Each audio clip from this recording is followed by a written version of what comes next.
He thought their love story was a fairy tale. He trusted her more than anyone else in the world. They were high school sweethearts, the couple everyone looked up to, the ones who proved that true love wasn't just for the movies. For 12 years, she was his rock, his confidant, his everything. But one ordinary Tuesday morning, a single forgotten message would shatter that fairy tale into a million pieces, revealing a truth more devastating than he could have ever imagined. It started like any other day. Mark kissed his wife, Sarah, goodbye as she headed off to work. He had the day off and was planning to tackle some long-overdue home repairs. As he tidied up the living room, he noticed her second phone, the one she used for work, lying on the coffee table. She must have forgotten it in her rush. He smiled, thinking about how forgetful she could be sometimes. He picked it up to put it on the charger for her, but as the screen lit up, his heart stopped. A notification was displayed on the lock screen. It was from a name he didn't recognize, a man named Alex. The message was short, but it hit him like a physical blow. It read, "Last night was amazing. Can't stop thinking about you. Same time next week?"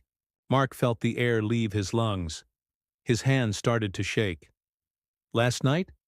But last night Sarah had told him she was working late. A big project deadline was looming.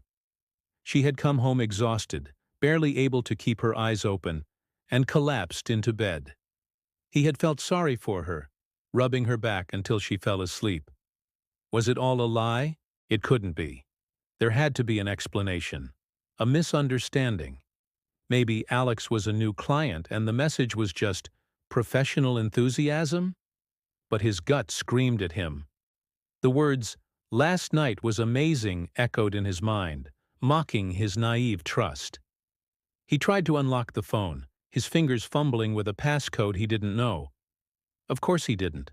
It was her work phone. A device he had never once felt the need to look at. Panic and a cold, creeping dread began to set in. He put the phone down, his mind racing. He paced the room, trying to talk himself down. He was overreacting. He was jumping to the worst possible conclusion.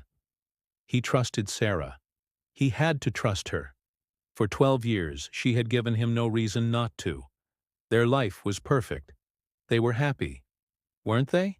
But the seed of doubt had been planted, and it was growing at an alarming rate.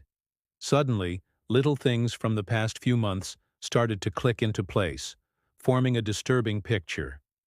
The late nights at the office had become more frequent. The business trips that seemed to pop up out of nowhere.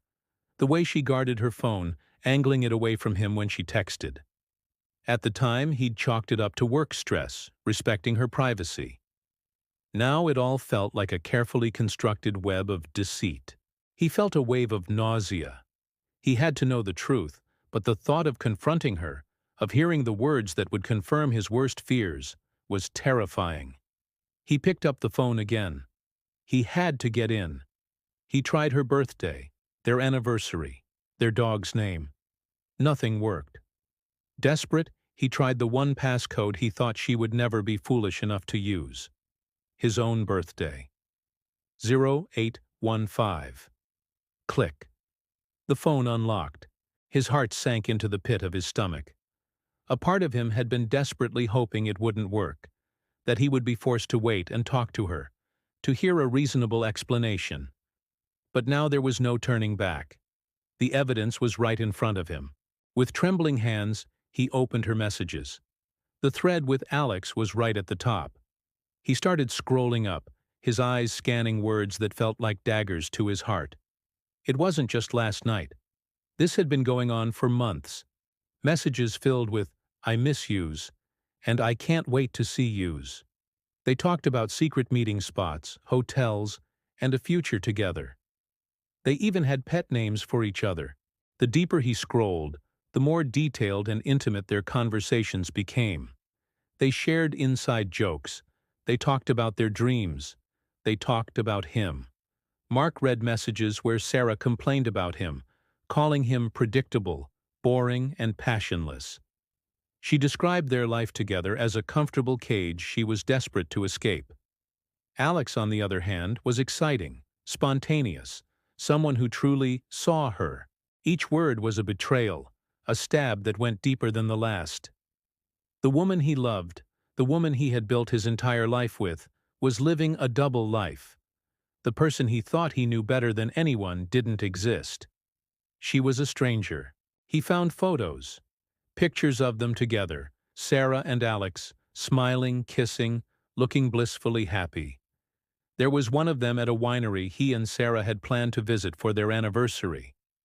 Another was on a beach, the same beach he had proposed to her on all those years ago.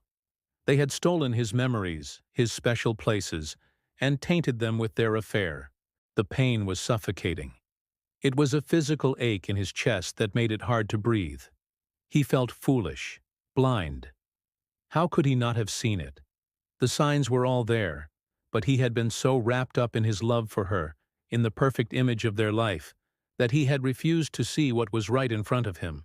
He sat there for what felt like hours, the phone clutched in his hand, the screen glowing with the proof of his wife's betrayal. The love and trust he had felt just that morning had curdled into a bitter mix of anger, heartbreak, and profound sadness. The fairy tale was over. The man who trusted his wife more than anyone was gone, replaced by someone who now had to face the wreckage of his life. He knew he couldn't pretend he hadn't seen it. He couldn't unread those messages or unsee those photos. When Sarah walked through that door in the evening, she wouldn't be greeted by her loving, unsuspecting husband. She would be met with the cold, hard truth of her betrayal, laid bare by a single message she forgot to hide. The conversation that was coming would be the hardest of his life, but it was one that had to happen. The foundation of their world had cracked, and he knew, with a devastating certainty, that nothing would ever be the same again. Thank you so much for listening to this story.